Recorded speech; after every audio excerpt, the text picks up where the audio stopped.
En una nueva edición de seminarios Hablemos en Pauta, Clínica IBI y Pauta te dan la bienvenida al seminario Retraso de la maternidad y reproducción asistida.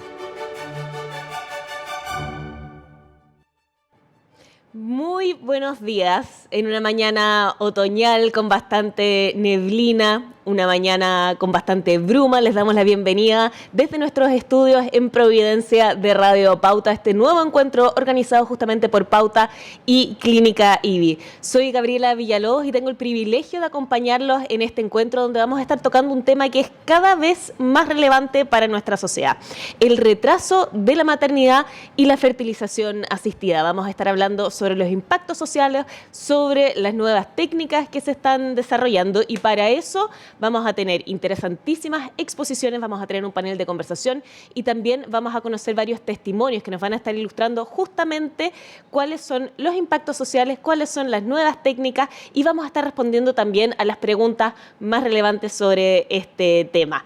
Antes de continuar, les quería contar que IBI Santiago es una clínica especialista en medicina reproductiva. Lleva en Chile 15 años ayudando a muchas mujeres y parejas que buscan ser madres y padres, y con orgullo pueden decir que ya han sido más de 3.000 sueños cumplidos. Tú puedes empezar hoy, pide una hora en IBI Santiago con un médico especialista en reproducción asistida llamando al 22-571-3601. IBI, donde nace la vida.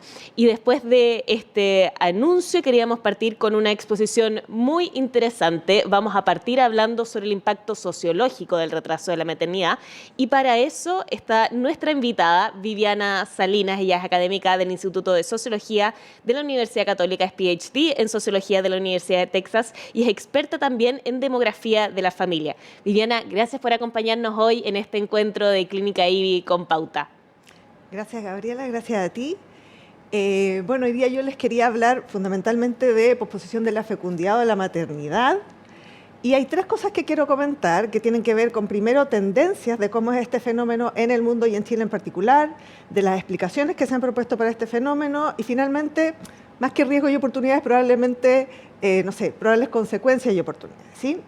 Entonces, en términos de tendencias generales, de cómo se ve este fenómeno, la posposición de la maternidad o de la fecundidad empezó primero en los países que hoy día tienen baja fecundidad. Esos son fundamentalmente países europeos, que fueron los primeros en disminuir su fecundidad, pero también el área del este de Asia, Japón, Corea. Entonces ya el 2018 la edad promedio al nacimiento del primer hijo en Europa, en la Unión Europea, era de 28 a 30 años. Las últimas estimaciones para Chile, que son como del 2016, publicadas, son de 26 años, para tener como una referencia. Los países que tenían una edad más alta al nacimiento del primer hijo el 2018 eran Italia y España en Europa, con 31 años, igual que Japón y Corea. Ahí hay una imagen un poco de cómo se ha ido dando este fenómeno a través del tiempo, ¿cierto? En el 74 Japón tenía un promedio de edad de nacimiento de 25 años, en el 94 en Holanda en promedio las mujeres estaban teniendo su primer hijo a los 28 años, y hoy día en Corea, ¿no es cierto?, esto está ocurriendo en promedio a los 31 años, que es bien tarde. Entonces, en la práctica esto significa que las mujeres empiezan a tener hijos más tarde y por lo tanto están teniendo a sus hijos en sus 40, ¿sí? Eso en el mundo. Esta imagen es para Chile. Lo que está graficado ahí son lo que se conoce como tasas específicas de fecundidad por edad, ¿sí? Entonces, cada barra representa cuántos nacimientos hay a 1.000 mujeres en ese tramo de edad. Y estamos mostrando lo que ocurre en 3 años, en el 79 en azul, 99 en rojo y 2019 en 20, o sea, se cubren 40 años. Y si uno pudiera como abstraer, ¿no es cierto?, y borrar imaginariamente las barras rojas y las verdes, si vemos solo lo azul, veríamos cómo son los nacimientos en el 79, ¿sí? Claramente ahí lo más importante, donde estaba ocurriendo la mayor cantidad de los nacimientos, era en el tramo de los 20 a 24 y 25 a 29 años. Eran las barras más altas. Las mujeres estaban teniendo hijos en esos tramos de edad, en sus 20. Pero si ahora miráramos solo las barras verdes, que es lo que está ocurriendo hoy día, 2019, uno ve un fenómeno bien distinto, ¿cierto? En el fondo hubo como un movimiento hacia la derecha, y las barras más importantes hoy día son las barras de 25 a 29 y de 30 a 34. O sea, las edades centrales, y son igual de importantes, ¿sí? Muchas mujeres están teniendo hoy día los hijos entre los 25, 29 y 30 y 34. Y acá adentro hay una diversidad gigante en términos de, bueno, ¿quién los tiene a 25, 24? ¿Quién los tiene a los 30, 34? ¿Sí? Sabemos que en general las mujeres que posponen el nacimiento para después de los 30 son mujeres con educación universitaria que estudian por más años, ¿cierto? Que están más metidas en el mercado laboral y habitualmente también están casadas. Otra cosa interesante de ver este gráfico es que en la barra siguiente, el grupo de edad de 35 a 39, que es habitualmente lo que se conoce como una fecundidad bien pospuesta, ¿no es cierto?, creció mucho entre el 79 o 99 y ahora, ¿no es cierto?, el 2019. Se ve como un aumento muy importante de esa maternidad tardía. Menos importante tal vez la barra que sigue, 40-44, eso ya es bastante posposición de la fecundidad y definitivamente es la última, 45-49. No es que no haya nacimiento en esos tramos de edad, pero son bastante menos en el caso de Chile. Pero el fenómeno es básicamente corrernos hacia más adelante en el tiempo. Eso en cuanto como a tendencias. Y ahora en cuanto a cómo se explica este fenómeno, la mejor explicación que se ha elaborado, o la más completa que se ha elaborado desde la sociología, desde la demografía, se conoce como la teoría de la segunda transición demográfica. Los autores acá son un belga, Ron Lastaga, y un holandés, Dirk van de K, y ellos básicamente elaboraron esta teoría para explicar muchas cosas de cambio familiar, ¿sí? Ellos empezaron a trabajar en esto a mitad de los 80 y para explicar lo que estaba ocurriendo en sus países, ¿cierto?, en Europa del Norte, Escandinavia. Pero después expandieron la explicación a distintas regiones del mundo, ciertamente América Latina. Entonces, básicamente lo que los motivó para elaborar esta teoría fue que las explicaciones de la teoría de la transición demográfica clásica, que muchos estudiaron en el colegio, no se cumplieron. En el sentido de que la transición demográfica clásica esperaba que disminuyera la natalidad y disminuyera la mortalidad, pero la disminución de la natalidad debería haberse suspendido, debería haber parado de alguna manera en lo que se conoce como la tasa de reemplazo, que son 2,1 hijos por mujer. Con esa tasa, en el fondo, cada generación de hijos reemplaza a la generación de sus progenitores. Si tenemos 2,1 hijos, entonces en el fondo, cada mujer permite, en el fondo, al tener hijos, que se reemplace a la madre y al padre de ese niño. Y es 0,1 en vez de 2 solamente para dar cuenta de la mortalidad a lo largo de la vida. Y el punto es que, históricamente, la fecundidad se esperaba que disminuyera solo hasta 2,1 y ha seguido bajando hasta niveles muy bajos. Hay hoy día países que tienen tasas de menos de un hijo por mujer. Y entonces eso no se entendía por qué estaba ocurriendo. Además de eso, además de menos hijos, veíamos que los hijos nacían más tarde, veíamos en Europa del Norte que se posponía el matrimonio, la gente se casaba más tarde, menos gente se casaba, y entonces en la práctica lo que estaba ocurriendo es que también se desconectaba matrimonio de nacimiento. Hubo un momento en la historia durante los 50, 60, donde los hijos en general, sobre todo en Europa, nacían dentro del matrimonio, y ahora muchos hijos empezaron a nacer fuera del matrimonio. Aumentó también la proporción de gente que se mantenía soltera, que nunca se casaba. Aumentó la convivencia como forma de unión alternativa al matrimonio, igualmente legítima que el matrimonio.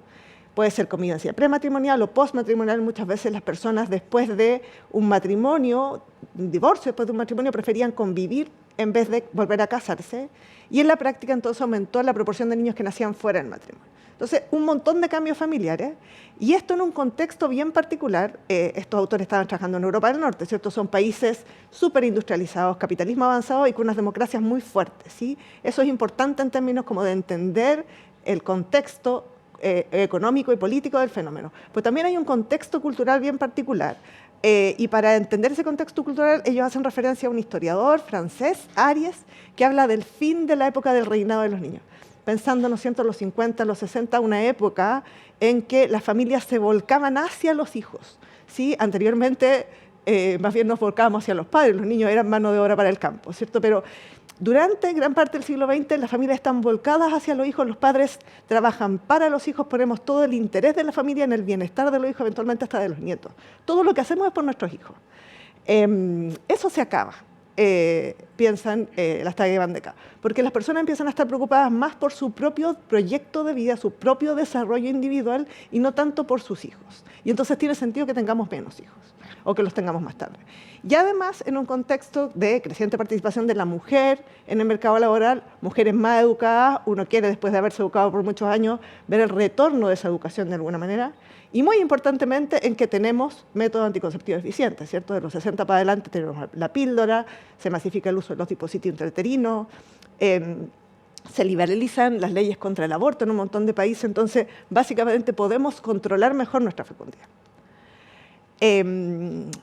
Ellos creen que el motor de todos estos cambios en familia que se están observando es finalmente un motor de cambio cultural, y para entender este cambio en la cultura hacen referencia al trabajo de un psicólogo, Abraham Maslow, que tiene esta idea de la pirámide de las necesidades de Maslow, que es bien conocida, ¿no es cierto? En el fondo lo que Maslow proponía es que las personas tenemos necesidades de distinto tipo, y en la base de esta pirámide, las necesidades más básicas de los seres humanos son necesidades materiales. Necesitamos abrigo, necesitamos comida, necesitamos ropa, vivienda. Una vez que esas necesidades están satisfechas, uno puede aspirar, uno no siente necesidades más complejas antes que esas necesidades estén satisfechas. Es lo que propone Maslow, ¿cierto? Entonces, una vez que tenemos las necesidades materiales satisfechas, aparecen estas necesidades postmateriales como el reconocimiento social, como el desarrollo personal. Y entonces la cúspide de la pirámide estarían estas necesidades expresivas que tienen que ver con el desarrollo y el reconocimiento de uno como persona, como con este proyecto individual, con la plenitud del ser, en el fondo. Y esto es lo que habría ocurrido en esta época, ¿cierto? Estaríamos en sociedades postindustriales que ya tienen súper resuelto el tema de lo material, de las necesidades materiales básicas, y por lo tanto la gente está aspirando a estas necesidades de orden superior, a desarrollar su propio proyecto de vida individual.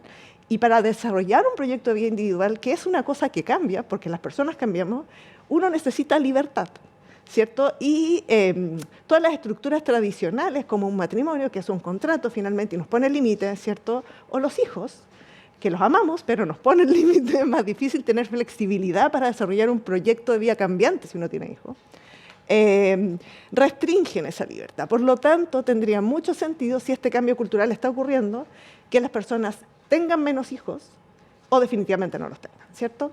Entonces ellos dicen, claro, la clásica transición demográfica estaba un poco anclada en la satisfacción de necesidades materiales, pero los fenómenos que estamos observando ahora tienen que ver con que las personas están persiguiendo esas necesidades de orden superior. Y deberíamos esperar que siga ocurriendo si seguimos con esta tendencia que mucha gente dice son más individualistas, ¿no es cierto?, que colectivistas. Eso en términos de explicaciones, ¿no es cierto?, para este fenómeno. Y finalmente les quería comentar un par de cosas respecto de riesgos, ¿no es cierto?, y oportunidades. Esta es una imagen asociada un poco al aspecto biológico y las consecuencias un poco biológicas del retraso de la maternidad, súper conocida. Esto está en un montón de fuentes distintas. Acá yo estoy usando a la Asociación de Ginecología y Obstetricia de Canadá para una publicación del 2012. Y entonces, en general, los obstetras y ginecólogos hablan de posposición, retraso como preocupante de la fecundidad cuando los niños nacen después de los 35 años, ¿sí? Y sabemos que eso está asociado a mayor riesgo de infertilidad, no poder quedar embarazada, mayor riesgo de morbilidad materna, enfermedades para la madre, complicaciones en el embarazo o en el parto, mortalidad materna y mortalidad fetal, ¿sí? Entonces, si uno se fija en lo que hay acá en este gráfico, lo que hay acá es, en el eje X, ¿no es cierto?, en la línea horizontal, están las edades en que las mujeres están teniendo hijos, y hay dos cosas que están graficadas. En la línea continua, en la línea sólida, está el porcentaje de embarazos según edad de la madre. Entonces uno ve que eso es una cifra bastante constante durante los tempranos 20, ¿sí? En general hay un 25% de embarazo, una cosa que no cambia mucho. De repente empieza a bajar como muy lentamente a los 30 años, pero baja muy marcadamente desde los 35, ¿no es cierto? Se va a piso. Después a los 44, 45 años ya es muy poco probable que una mujer quede embarazada. No es que no queden, pero es muy poco probable. Y después, en la línea punteada, lo que tenemos son el porcentaje de embarazos que terminan en una pérdida espontánea, ¿sí? De vuelta, eso es un porcentaje muy menor en los tempranos 20, va creciendo de a poquito y de vuelta empezamos a los 35 a ver cómo se aumenta muy preocupantemente.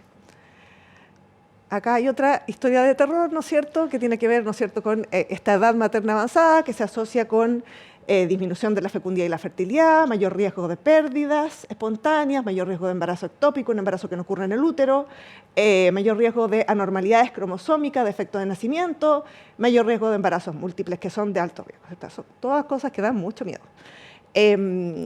Y bueno, esta tabla, las personas que han estado embarazadas probablemente la hayan visto alguna vez en su vida, lista la edad de las madres y el riesgo de tener un bebé o un feto más bien que viene con síndrome de Down, que es la anomalía cromosómica más conocida, o cualquier otra anomalía cromosómica. Entonces uno puede ver cómo a los 25 años Solo uno en 1.250 fetos viene con síndrome de Down. En cambio, a los 45 ya es uno en 24, de hecho en menos de 24. O sea, son como imágenes bien... estas son como las conocidas consecuencias de posponer la fecundidad que a uno la aterran, ¿no es verdad? Y eso es lo que los ginecólogos en general a uno le cuentan. Pero está este trabajo, que me parece que da un aspecto como un poco más optimista para el fenómeno, que publicaron unos demógrafos europeos en el 2016, básicamente tratando de pensar si esta edad materna avanzada podría tener alguna consecuencia positiva para los hijos. Sí, entonces ellos parten diciendo, bueno, la literatura documenta muchísimos resultados negativos de posponer la fecundidad, pero ignora los potenciales beneficios que podría tener un hijo más tarde en la vida. Sí, en el fondo, para una mujer, posponer el nacimiento de su hijo significa en la práctica que tu hijo va a nacer en el futuro, ¿sí? En una generación futura. Y eso tiene mucho de bueno porque a medida que pasa el tiempo, la humanidad progresa, ¿sí? Vemos cambios muy buenos en muchísimas áreas como salud definitivamente, educación, con el avance del tiempo. Entonces, a partir de ese principio que es súper fácil de comprender, ellos en la práctica usaron datos de, perdón, me confundí de diapositiva, de históricos de Suecia para demostrar que a nivel macro, los cambios, el progreso de la humanidad de alguna manera como que contrapesa el riesgo biológico. Entonces, en la práctica, el resultado final es que posponer la fecundidad, incluso después de los 40 años, se asocia de manera positiva con los resultados para los hijos. Si uno piensa, por ejemplo, una mujer que en los 80 tenía un hijo adolescente a los 15 años, y por alguna razón ese niño hubiera nacido, qué sé yo, prematuro. En realidad, en 1980 una guagua prematura no tenía un horizonte muy optimista de sobrevivencia y qué sé yo. Pero si lo hubiera pospuesto 30 años y esa guagua hubiera nacido no en el 80, sino que en el 2010, en Chile ya el 2006 se introdujeron tecnologías como el surfactante artificial que cambió la mortalidad infantil de manera como gigante. Entonces, la misma guagua que venía prematura por haber nacido no de una madre de 15, sino de 45, bien pospuesta en la maternidad, en realidad tenía mejores probabilidades de sobrevivir, solo por el progreso histórico, ¿sí? Así que algo de positivo puede haber. Muchas gracias, Viviana, por esta presentación, sobre todo por el mensaje final que tenía. Queríamos contarles a todos quienes se están conectando con nosotros a través de pauta.cl en este seminario organizado por Clínica IBI y Pauta, que nos pueden hacer llegar sus preguntas a través de nuestro número en WhatsApp que está saliendo en pantalla ya en estos momentos, más 569-99220938. Y yo tengo, de hecho, una pregunta para ti, Viviana, porque mencionabas el aspecto biológico del retraso de la fecundidad, este impacto que también puede tener en los niños, que puede ser bastante positivo. Pero hay un impacto social también. Estoy pensando, por ejemplo, en la participación laboral femenina. ¿Cuál es el impacto social que tiene el retraso de la maternidad? O sea, yo no sé, más bien es al revés, en el fondo. Habitualmente se argumenta que una de las razones por las cuales las mujeres posponen la fecundidad es porque están trabajando mucho más que lo que las mujeres trabajaban hace 20 años atrás, ¿no es cierto? Y el día sigue teniendo 24 horas. Entonces, finalmente, si uno tiene que dedicarle muchas horas a su trabajo, empieza a ser muy más complicado dedicarle muchas horas a la crianza de niños. Empieza a tener más sentido tener pocos hijos o esperar para tener hijos. Es lo mismo que ha ocurrido ahora con el contexto de pandemia, ¿no es cierto?, con un contexto de incertidumbre económica importante. La gente empieza a pensar, bueno, ¿es este el mejor momento para tener hijos? Ahora en que no sé si voy a perder el trabajo, no sabemos si esto va a tener, antes no teníamos vacuna, no sabemos si esto tiene solución o no. Tiene lógica esperar un poco, ¿sí? Y entonces la lógica como del mayor trabajo femenino es eso. Si las mujeres están más demandadas en términos de tiempo porque tienen que dedicar horas al trabajo que antes no dedicaban solamente al hogar, no tenemos tiempo para tener hijos un poco. Y en parte eso es porque la crianza sigue estando, la responsabilidad de la crianza sigue estando principalmente en manos de los hombres. En sociedades que hay una división más igualitaria del trabajo doméstico y cuidado de los niños, efectivamente las mujeres tienen una fecundidad un poco más alta, porque están más repartidas las tareas de cuidado y de crianza. ¿Hay una relación entre la corresponsabilidad y, no sé si el atraso o el adelanto de la edad para tener hijos? Hay una relación. No hay tantos países que estén muy avanzados en eso, lamentablemente, pero acá siempre como los líderes son Europa del Norte, sí, ¿cierto? Esos países efectivamente han visto un repunte. No son hoy día los países que tienen la fecundidad más baja. De hecho, es el Mediterráneo. O sea, Italia, España, países bastante más familistas, más parecidos a nosotros, donde los hombres probablemente hagan menos, ¿no es cierto? Suecia, Holanda son países que han repuntado en su fecundidad. ¿Y has visto algún tipo de impacto justamente por la pandemia? Algo mencionabas, no sé si tenemos cifras, porque todavía estamos viviendo en esto, entonces es bastante difícil tenerlo. Sí. Pero ¿cuál ha sido el impacto? Son estudios súper recientes. En Chile no tenemos datos de esto todavía. Lamentablemente, nosotros tenemos excelentes datos de salud, es una joya. Pero se demoran tanto en liberarlo. En el fondo están muy bien revisados, entonces se demoran en liberarlo. Pero en los países en que se han liberado datos, lo que hemos visto es que ha habido una caída importante. O sea, la fecundidad venía bajando en todas partes del mundo, pero las estimaciones demuestran que ha caído más fuertemente de lo que iba a caer a raíz de la pandemia. Entonces la lógica acá es, bueno, la gente decidió, o sea, hay muchas explicaciones. Una, estábamos todos en cuarentena. Entonces, este sexo casual que podía ocurrir en un bar, eventualmente, no en el bar tal vez, pero después del bar, dejó de ocurrir, ¿no es cierto? Porque la gente no estaba haciendo. Entonces, había una posibilidad, por tener personas encerradas en una cuarentena, la fecundidad podría haber subido. La pareja tenía que estar obligatoriamente junta y eventualmente no íbamos a tener acceso simple a anticonceptivo, porque el sistema hospitalario podía estar colapsado, a lo mejor no íbamos a poder ir a la farmacia. Entonces, había una posibilidad de que en realidad la fecundidad repuntara, pero fue todo lo contrario. En el caso chileno, al parecer, sí funcionó muy bien la entrega de anticonceptivos, disminuyó el número de nacimientos todos los años de pandemia que llevamos, disminuyó bien importantemente. Así que parece que sí. Esto en general pasa en las pandemias. Habitualmente se toma como punto de comparación la gripe española, sí, y pasó lo mismo. Ahora, en ese momento también pasó porque morían muchas madres. Sí. En este caso no. Tiene que ver con el contexto de crisis generalizada, pero también con el contexto de crisis sanitaria, pero crisis económica que acompaña. ¿Y qué pasó después de la pandemia? Pensando en que nos vamos a afrontar a eso, espero que pronto. Sí. Uno espera un efecto de recuperamiento, pero claro, eso todavía no ocurrió, no te sabría decir. Muchas gracias, Viviana, por habernos acompañado con esta presentación del retraso de la maternidad y el análisis de un cambio social. Muchas gracias por habernos acompañado en este seminario organizado por Pauta y Clínica IVI. Gracias a ti. Y a quienes están conectados con nosotros aquí en nuestro seminario, siendo las 9 de la mañana con 25 minutos, les contamos que IVI Santiago es una clínica especialista en medicina reproductiva y lleva en Chile 15 años ayudando a muchas mujeres y parejas que buscan ser madres y padres. Con orgullo pueden decir que ya han sido más de 3.000 sueños cumplidos. Tú puedes empezar hoy, pide una hora en IVI Santiago con un médico especialista en reproducción asistida llamando al 22-571-3601. IVI, donde nace la vida. Estábamos conversando recién con Viviana Salinas sobre el efecto sociológico del retraso de la maternidad y queremos ahora hablar sobre ya las técnicas y el impacto que también puede tener a nivel micro, a nivel de las familias, y para eso tenemos a dos grandes invitadas que ya están con nosotros en nuestros estudios de Pauta, a Rosemary Meyer, especialista en medicina reproductiva de Clínica IVI, y a Sonia Brito, académica de la Universidad Alberto Hurtado y experta también en estudios de familia y género. ¿Cómo están? Muy buenos días. Bien, muchas gracias. Buenos días, Gabriela. A todos quienes están conectados también los invitamos a que nos hagan llegar sus preguntas. Acá tenemos a un lujo de invitados para que ustedes puedan dilucidar todas las dudas que han tenido respecto al retraso de la maternidad. Y quería partir justamente con el último tema que estábamos tocando con Viviana sobre la pandemia. ¿Cómo ha afectado esto las consultas en la clínica IVI por justamente el retraso de la maternidad? Comparando los datos del 2020 al 2021, la verdad es que hubo un aumento de consultas, a diferencia de lo que comentaba Viviana, de que quizás todavía no se ha demostrado el aumento de la natalidad. La verdad es que sí hubo un aumento de más o menos un 15% en las consultas en general, ya de los tratamientos que se hicieron. Entonces, nosotros sí notamos en la clínica esta necesidad imperiosa de quizás de la gente que se quedaba en la casa de buscar algo más. Claro. Entonces, buscar quizás un hijo. Y de hecho, las consultas para vitrificación de ovocitos, ya los tratamientos subieron en un 150%. Entonces, hubo mayor conciencia quizás con esto de formar descendencia, que nos estamos demorando, que quizás la pandemia nadie sabe cuánto dura.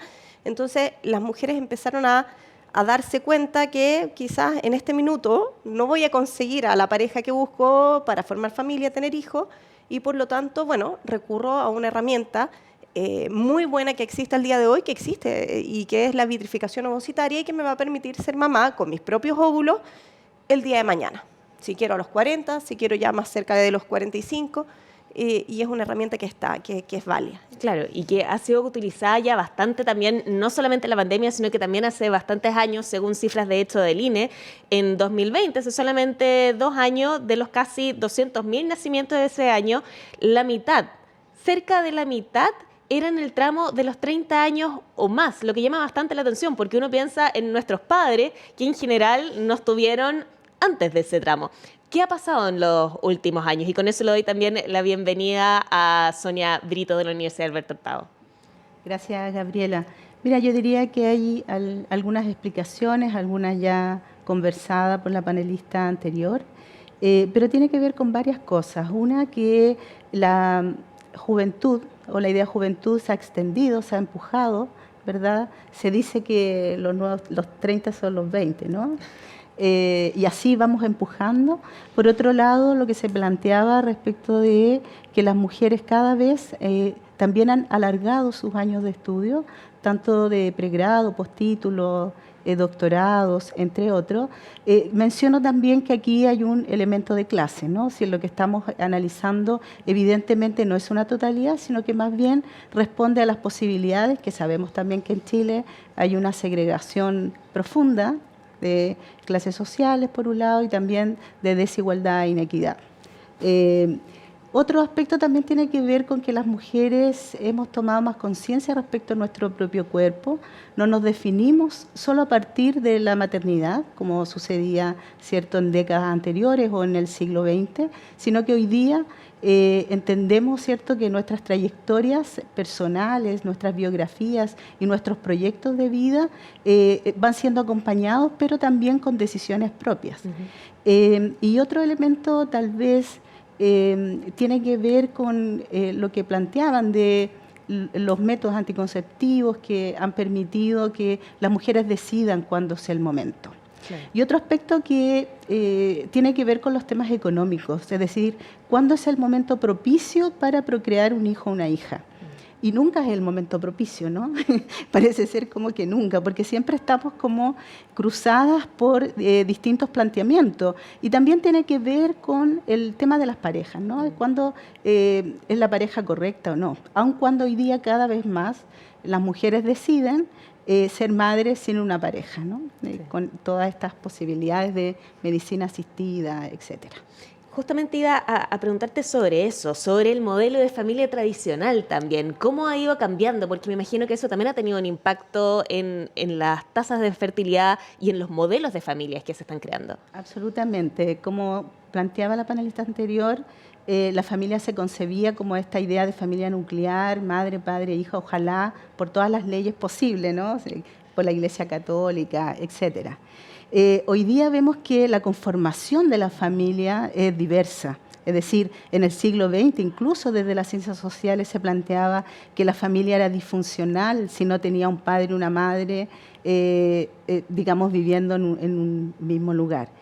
Hoy día se empuja eso también hacia otros lugares y pensamos que no tiene que ver la disfuncionalidad con quienes componen esa familia, sino que la disfuncionalidad podría estar en las relaciones que se establecen. Y por tanto vemos hoy día las familias monoparentales, homoparentales, lesbomaternales, familias extensas, ¿cierto?, que operan como factores protectores, donde las familias, los nietos viven con las abuelas, los abuelos, el cuidado de los hijos y de las hijas están también en otras personas, pensando que las madres y los padres están hoy día fuertemente fuera del hogar. O sea, hoy día las familias también, o las casas, se transforman en una especie de casas dormitorios, ¿no? Donde la mayor parte del tiempo la pasamos fuera de nuestros hogares y la otra parte la pasamos encima de la locomoción colectiva u otros medios, ¿no? Sí.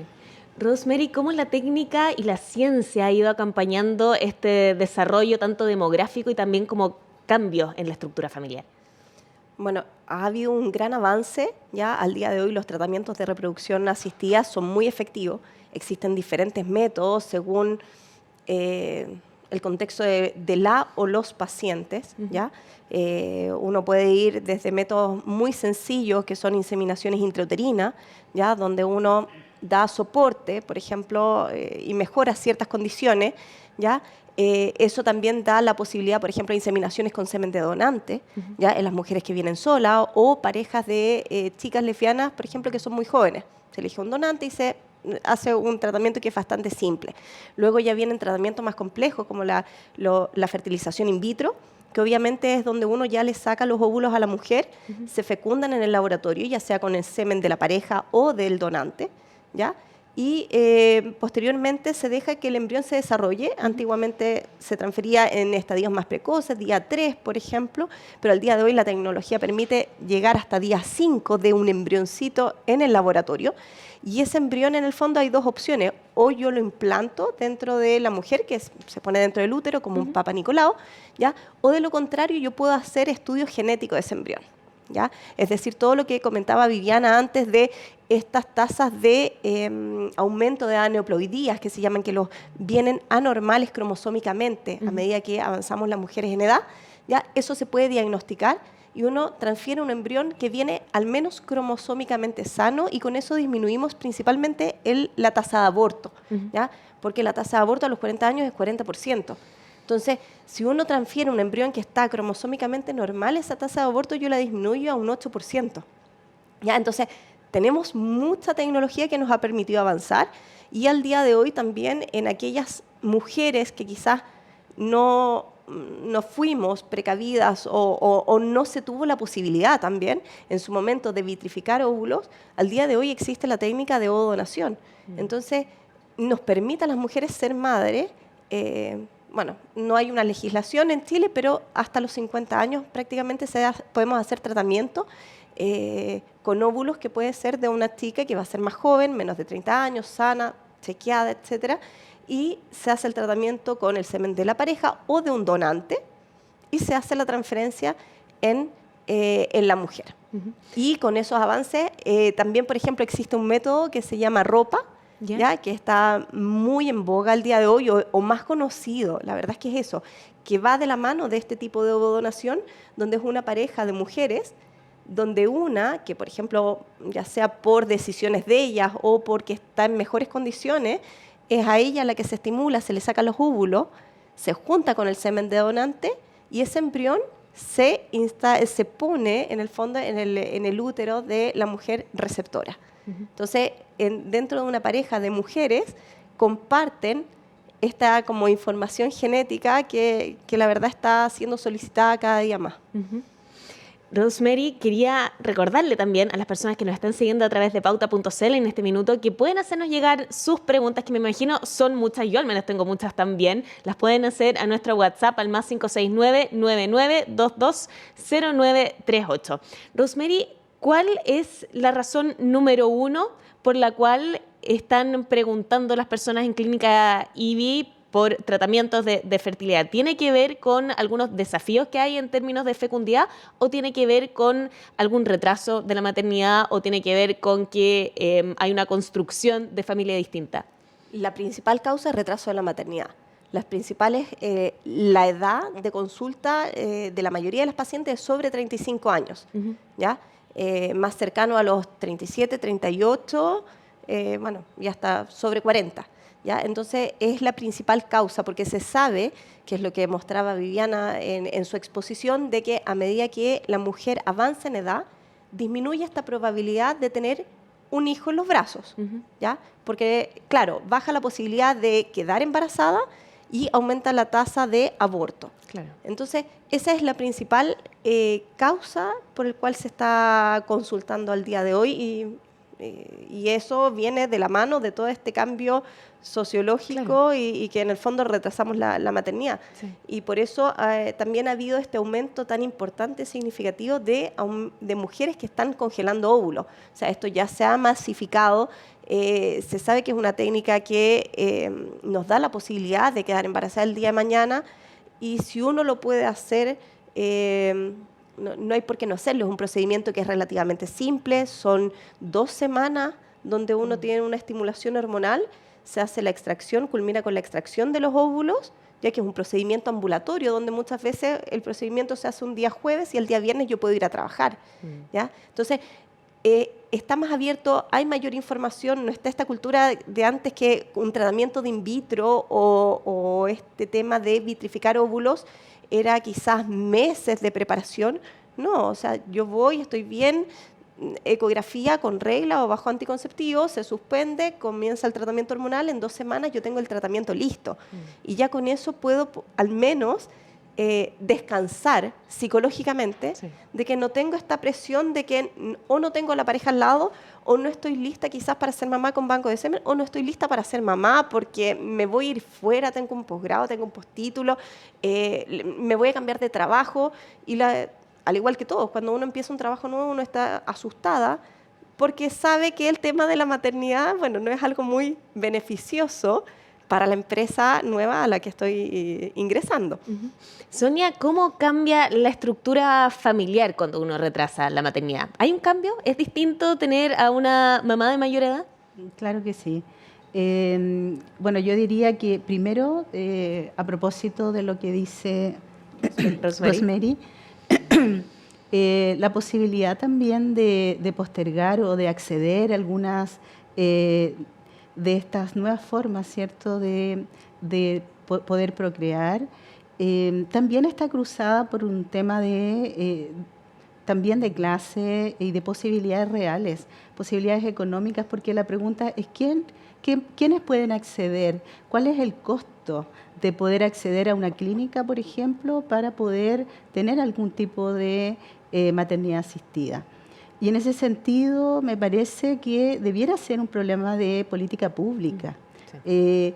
Porque claro, parece ser que de nuevo opera esta inequidad en el sistema en que algunas mujeres, ¿cierto?, pueden acceder porque tienen los recursos y otras mujeres no lo pueden hacer, porque también hay que recordar la cantidad de niñas, adolescentes, que por no tenerla, también tanto por temas culturales, sociales, económicos, de estos embarazos tempranos, ¿no? Entonces, también dejar en consideración aquello, porque no tiene que ver con todas las mujeres, sino con las mujeres que pueden postergar la maternidad, o las mujeres que tienen los recursos económicos para acceder a un lugar privado, por ejemplo. Entonces, este es un tema de salud pública que debe ser considerado también por la política pública. Sí.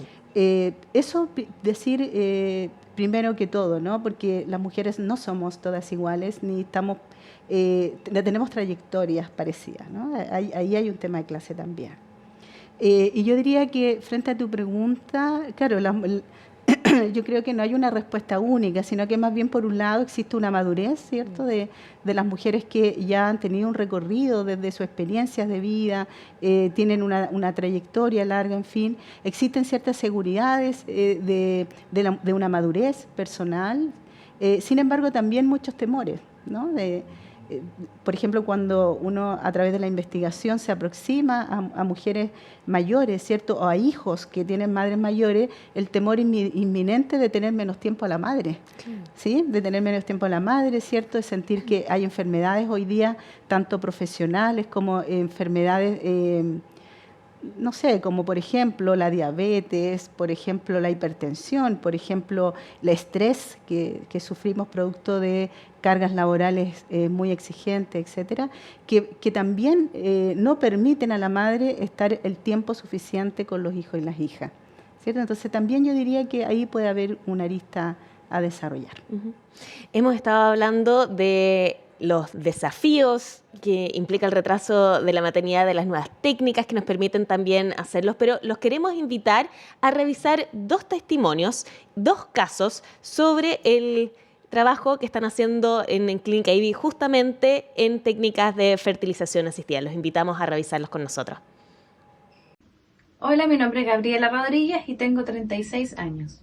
Hola, mi nombre es Erika Díaz y tengo 32 años. Y nosotras somos pareja y decidimos hacer el método ROPA ya que queríamos formar familia. Bueno, nosotras quisimos hacer este tratamiento porque queríamos que ambas participáramos en el proceso, y una vez que ya tomamos la decisión de llevarlo a cabo, hicimos el tratamiento y decidimos hacer un estudio genético. Yo como mamá gestante no tuve ningún problema y el parto salió todo bien. Sí, los niños nacieron de 34 semanas y bueno, aquí están.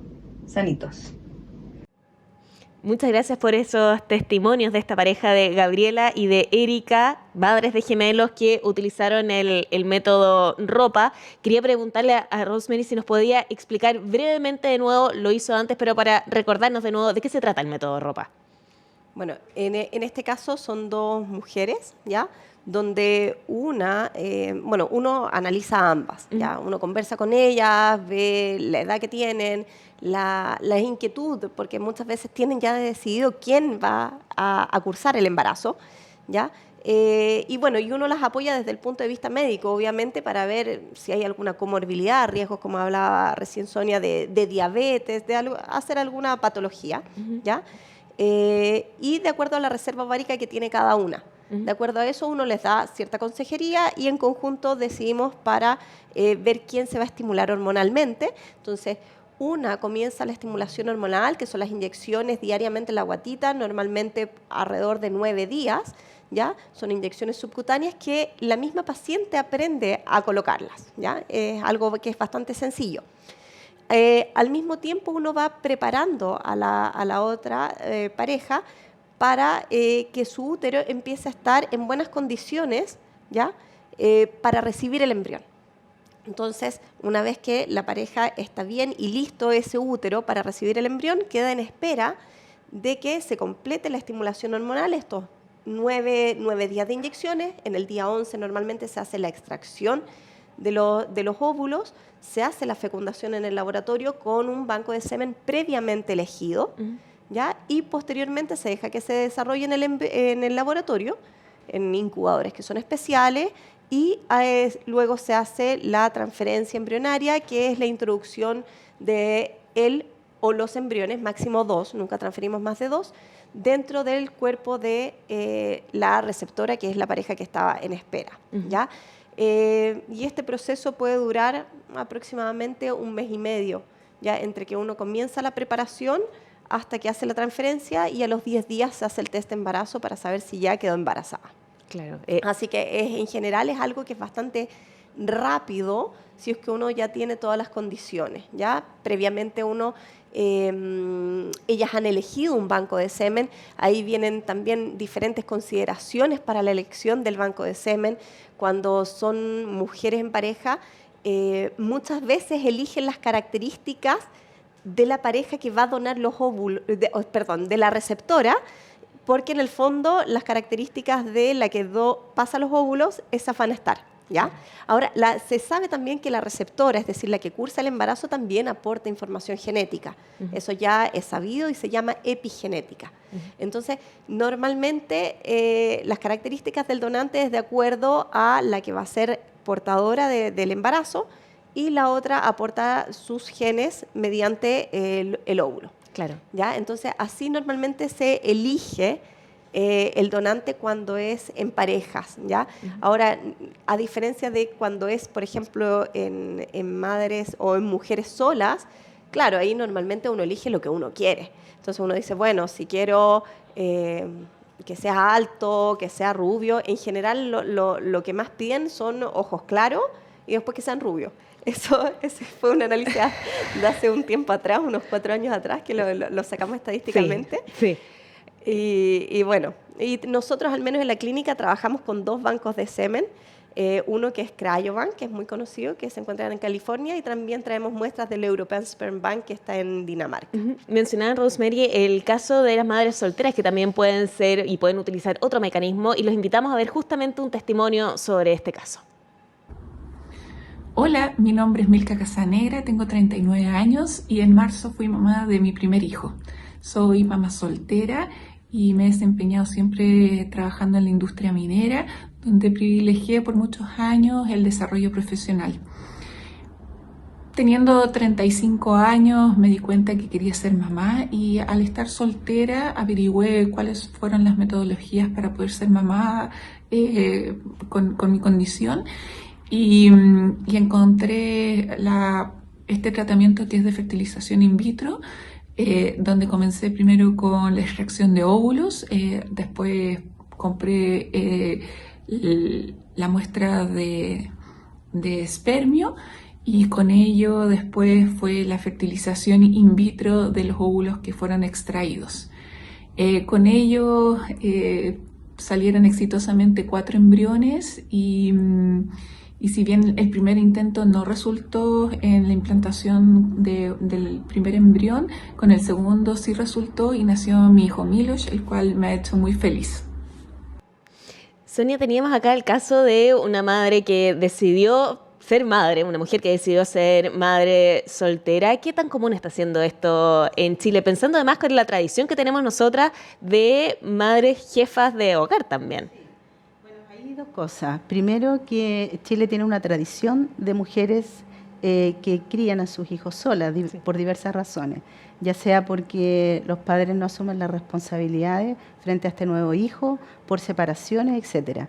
En el caso que plantea Milka, bien interesante porque las mujeres cada vez estamos más empoderadas, tomamos decisiones a partir de nuestra vida, ¿cierto? De la trayectoria, como decía yo, de nuestra vida, pero también acá es que la mujer decida, decir, estoy en este momento justo, en tanto edad, en tanto madurez para tener un hijo o una hija, pero no tengo la pareja sexoafectiva en ese minuto, bueno, decido, ¿cierto? Porque también la sociedad ha tenido ciertas aperturas y bueno, con los movimientos feministas también que han empoderado todos los lugares, tantos familiares, académicos, laborales, etcétera. Hoy día existe una apertura, hoy día no está el estigma, ¿cierto?, que las mujeres o la forma, la constitución de la familia debe ser como la familia tradicional. Y eso no significa, como dije recién,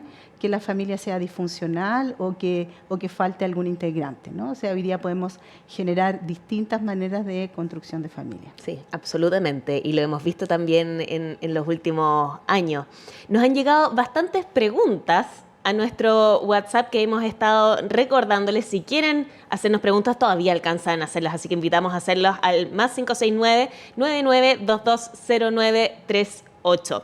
Y una de las preguntas que nos llegó es sobre un clásico comentario que uno escucha en reuniones, y es si el uso de anticonceptivos por muchos años tiene impacto finalmente en la fertilidad. Rosemary, no sé si puedes ayudarnos a contestar esto. Sí, o sea, la verdad es que no tiene ningún impacto. El impacto que tiene es que uno retrasa la maternidad. Entonces, la fecundidad y la probabilidad de tener un hijo a los 20 años va a ser un 30%. Y uno empezó a tomar anticonceptivos porque no quería quedar embarazada, los tomó por 15 años y los suspende a los 35 años. Y sabemos que ya a los 35 años esta posibilidad de quedar embarazada ha bajado bastante. Claro. O sea, tanto en reserva ovárica como número, como también lo es calidad. Y si me preguntan, es más importante la calidad que la cantidad al día de hoy. O sea, no saco nada con tener quizás 50 años y tener muchos óvulos si es que la calidad no va a ser buena y no va a lograr dar un hijo vivo, sano, en los brazos. Entonces, no es que sea la pastilla anticonceptiva, sino es más bien el tiempo de uso. Esa paciente que suspendió el anticonceptivo a los 35 años, al mes siguiente va a tener su regla y va a empezar a ciclar nuevamente. Y al tener ciclos regulares, tiene la misma posibilidad que cualquier otra persona que no haya usado anticonceptivo a los 35 años. Entonces, es más bien un tema por el retraso de la maternidad, ¿ya?, que por el tiempo de uso de anticonceptivo. Sí, es importante esa aclaración también, porque es un tema que uno escucha recurrentemente en reuniones sociales incluso. Vamos con la siguiente pregunta que nos llegó al WhatsApp de este seminario. ¿Hasta qué edad es seguro intentar un proceso de fertilización asistida? Por ejemplo, vitrificar óvulos. A ver, vitrificar óvulos, lo ideal, y como para que quede como concepto claro y mensaje, lo ideal es antes de los 35 años. Esto es más bien por la probabilidad de éxito del día de mañana. Yo puedo congelar a los 36, 37, 38, 39, 40, 41, a la edad que yo quiera. La diferencia es que si yo tengo mayor edad y ya tengo 40 años, las posibilidades de darme un hijo vivo con los óvulos que estoy congelando a los 40 años es más baja que si yo lo hice previamente, ¿ya? Si me preguntas a mí, si yo a los 37, 38 años, incluso 39, no he encontrado una pareja, no estoy convencida, a mi parecer, si es que puedo hacerlo ¿ya? Lo que se mencionaba previamente, temas de costo, etcétera, de condiciones sociales, me lo permiten, yo creo que vale la pena intentarlo. ¿Ya? Si tengo una reserva ovárica en tema de número buena, es aún mejor. Y congelo los que yo pueda, sabiendo que también a mayor edad va a ser menos probable que ese tratamiento posteriormente de in vitro con los óvulos vitrificados sea exitoso. Sí. Sonia, yo sé que es muy difícil hacer generalizaciones, pero ¿cómo es el desarrollo de una mujer? ¿O se puede dar algunas características del desarrollo de una mujer a los 30 y a los 40 años? ¿Cambia? ¿Es muy distinto? Sí, claro que sí. Hay distintos estadios de desarrollo, ¿no?, de los seres humanos. La mujer a los 30 años, sobre todo en este momento epocal que estamos viviendo, siglo XXI, en donde estamos centradas también en nosotras mismas y en nuestro desarrollo, y además que hemos tenido, yo creo que la sociedad nos ha exigido a las mujeres esta multifuncionalidad, ¿no?, y que la hemos asumido de manera muy fuerte, de manera muy exigente, como decía, porque las mujeres todavía estamos, porque a veces creemos que hemos dado un salto cualitativo respecto de la equidad de género, y eso no ha sido así. Las mujeres estamos con una carga de multifuncionalidad importante, y que vamos, como dije, empujando las edades de los 30 a los 40. Yo diría que una mujer a los 30 a los 40 años más madura, más segura, sabe lo que quiere, ha hecho un recorrido, no hemos equivocado también, ¿cierto? Y yo diría que hay una preparación distinta de cómo vemos el mundo. Yo diría que esa idea medio pesimista, porque también una arista tiene que ver que las jóvenes no quieren tener hijos porque tienen miedo por el futuro. Es decir, estamos en una sociedad donde hay calentamiento global, contaminación, extractivismo, deforestación. Pensamos que no hay un futuro, ¿cierto? Tenemos cierto pesimismo a cierta edad. Y por tanto centrada en sí misma. Sin embargo, cuando vamos creciendo en edad, nos vamos reconciliando con nosotras mismas, vamos generando también una estabilidad emocional, y también nos vamos preparando emocionalmente, no solamente de lo sí mismo, sino que también con trayectorias más colectivas. Yo creo que es como si lo decimos como en palabras sencillas, es como nos empezamos a querer también. Más allá de cómo sean los cuerpos, ¿no? Claro. Sino que más bien nos queremos, empezamos a hacer también trayectoria colectiva, empezamos a mirar a otras mujeres, empezamos a abrir, empezamos a decir lo que nos pasa, empezamos a darnos cuenta que no solamente nos pasa a nosotros tal cosa, sino que también son sentires más colectivos. Claro, es el aprendizaje también de la edad. Tenemos otra pregunta más que nos ha llegado a nuestro WhatsApp, la última, de hecho, que vamos a poder leer. De todas maneras, si hay más preguntas, podemos conversarlas después también con nuestras panelistas y hacérselas llegar. Vamos con la siguiente pregunta. Llevo 4 meses intentando quedar embarazada. ¿Al cabo de cuánto tiempo es oportuno buscar ayuda para lograrlo? Rosemary. Aquí la respuesta es relativamente clara. Menos de 35 años, porque aquí nuevamente nos basamos en la edad, que ha sido el tema de esta conversación. Menos de 35 años uno puede esperar 1 año de búsqueda, ¿ya?, para consultar. Si tengo más de 35 años, esta búsqueda de ayuda debería ser a los 6 meses. Eso es como regla general. Entonces, menos de 35, 1 año, después de 35 años, a los 6 meses. Sin embargo, hay situaciones especiales que quizás nos van a hacer consultar antes. Por ejemplo, si mis periodos no llegan todos los meses, me llega cada 3 meses la regla, bueno, uno ya sabe de antemano que por mucho que yo tenga 32 años, si mi regla no llega todos los meses, hay algo que está pasando y, bueno, voy a consultar previamente, ¿ya? Lo mismo si hay antecedentes en el hombre, porque muchas veces, y como cultura, las mujeres tendemos a ser culposas. Entonces, si uno está en una relación, uno suele echarse la culpa, pero también en 1/3 de los casos es por infertilidad masculina. Entonces, quizás preguntarle a la pareja, por casualidad, ¿te operaron cuando chico de los testículos? ¿Estaban bien? Hay ciertas cosas, criptorquidia, que está, por ejemplo, que los testículos estaban más arriba y la operación quizás no fue oportuna en ese entonces y causó alguna alteración en el semen. Entonces hay que tener claro que 1/3 de los casos es masculina, 1/3 de los casos es femenina y otro tercio es combinación de ambos. Claro. ¿Ya? Pero respondiendo a la pregunta, si menos de 35, uno podría esperar un año y de lo contrario, a los 6 meses debería uno ya consultar, pedir ayuda y ver al menos, si no, lo otro que no se ha masificado tanto y yo creo que debería masificarse es que las mujeres igual nos empoderemos, así como vamos al ginecólogo y le preguntamos hoy mi papá Nicolau, mi test, o sobre los 40 uno tiene claro que hay que hacer mamografía. Preguntar también, doctor, ¿sabe qué? Yo quizás no tengo ganas de ser mamá todavía. ¿Podremos evaluar mi reserva ovárica por mucho que yo tenga 28 años o 30 años? Listo. Porque hay mujeres que a los 30 años tienen una reserva ovárica baja y recién ahí le preguntan a la mamá, mamá, ¿qué edad tuviste en la menopausia? Chuta, la tuve, no sé, a los 38.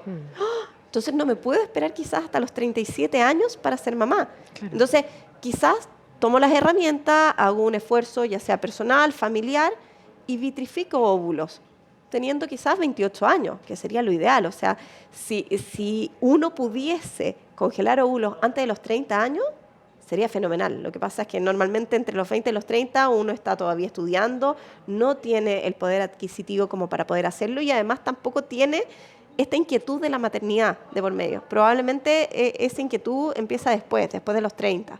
Entonces, ahora lo bueno que también he visto que las mamás empiezan, como las mamás ya están más al tanto de todo, empiezan a decirle a la hija, bueno, si no vas a tener, ¿por qué no congelas? Entonces ya están llegando también pacientes que han sido llevadas por la mamá que le incita a vitrificar óvulos más que por la inquietud de la paciente.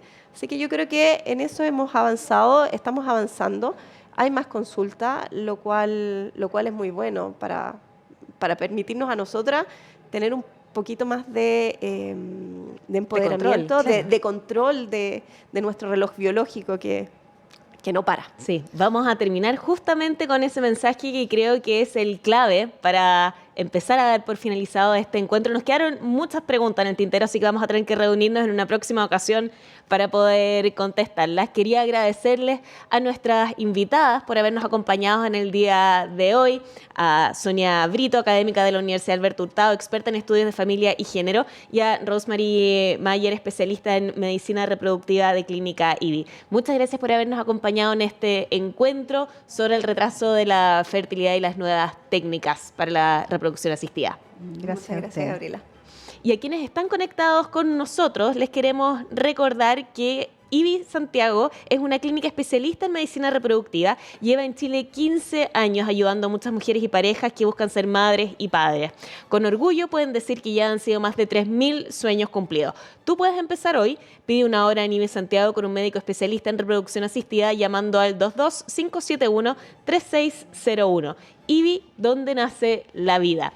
Muchas gracias por habernos acompañado en este encuentro. Esperamos contar con ustedes también en una próxima ocasión. Que tengan una muy buena jornada. Esto fue una nueva edición de Seminario Hablemos en Pauta.